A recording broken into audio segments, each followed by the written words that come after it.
Let me tell you about Brad. Brad got Lil Wayne the pardon from Donald Trump, and Whoa. Brad got Kodak a pardon from Donald Trump. You think those were paid for?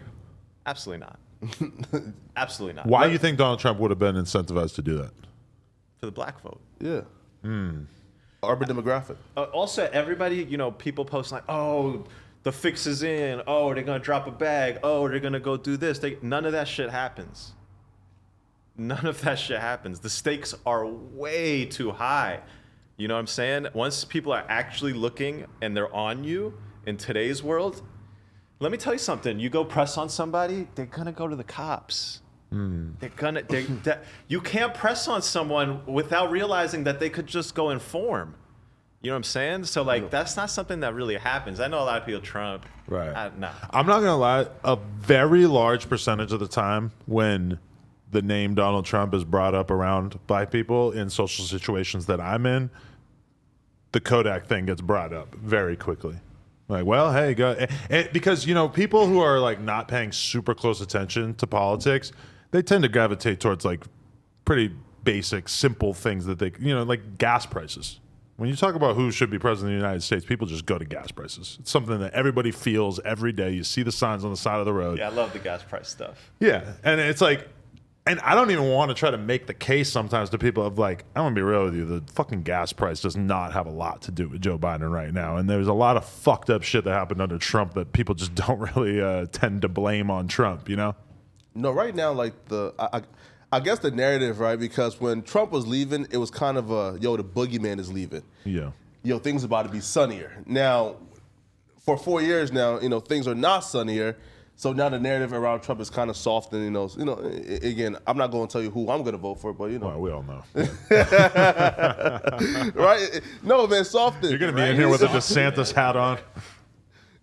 You're also too like being in California and seeing like how much I have to give to taxes, man. Because I've been poor all my life, so now I got some money. It's kind of like how much I have to pay. I'm definitely no longer a Democrat, man. It's karma. It's karma. It's karma. What? Donald Trump's everybody is warming up to Trump, softening on Trump because the Dems decided to go with Biden. Yeah. And this is karma. Of course. You put up let's have some respect for the office of the presidency, okay? Incompetent person. Yeah, I don't need to put any words. Right. You know what I'm You all know. You've all seen him on stage. You know what I'm saying?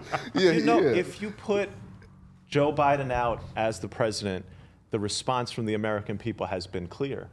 Hey man, what's going on with that Trump dude, man? Is he still? Can we get him to not be such a racist and like? Yeah. But then if you run DeSantis, he's Trump, but minus all the rough edges.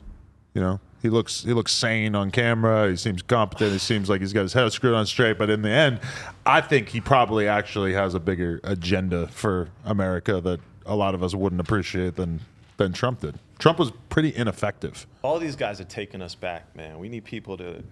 DeSantis, he's just obsessed with like gay people. What the fuck, man? Like, I can't. I want to get behind reasonable immigration policies, man. I want to get behind reasonable criminal justice policies, man. But like, y'all want to talk about everything else. You guys want to go backwards because what are people doing, right?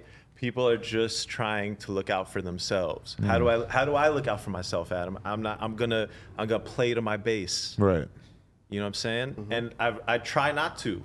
I do that all week. I had opportunities to play with my base with little snippets of Young Boy or this or that, and I tried to rise above it. I'm not gonna do this one right now. I'm not gonna take this picture right now. I'm not gonna post this nonsense right now. I'm gonna try to keep it to the story. What's happening at trial? Right. Why should we find this guy not guilty? And is that because it's interesting? Because probably in the history of rap music, for sure, there's never been a lawyer who is as social media hands-on as you are.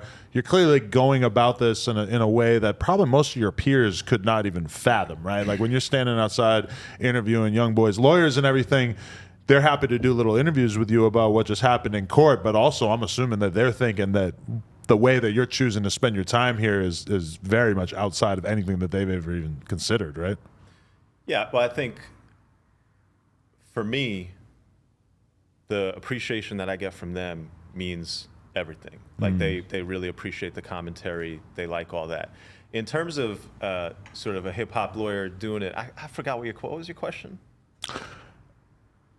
Do you like how do you think what you're doing is viewed by the rest of your peers, Oh, given that it's so outside the box? yeah. I don't know that other lawyers could really do. I mean, a lot of lawyers could do what I'm doing. I don't know that most lawyers could do what I'm doing. I'll tell you what I'm doing. It's a skill that I've created over many years of Lincoln Douglas debate and mock trial in law school. Okay. High school mock trial. Yeah, these are timed competitions where somebody's going to say some shit and you're going to listen to them and then you're going to get 90 seconds and then you got to talk shit about him.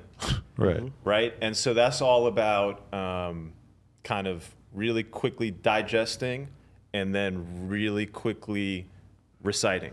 Hey, hope you enjoyed this video. If you did, subscribe. We just hit 200K. We're trying to get to 300K. Turn us up. Appreciate y'all. Let's go.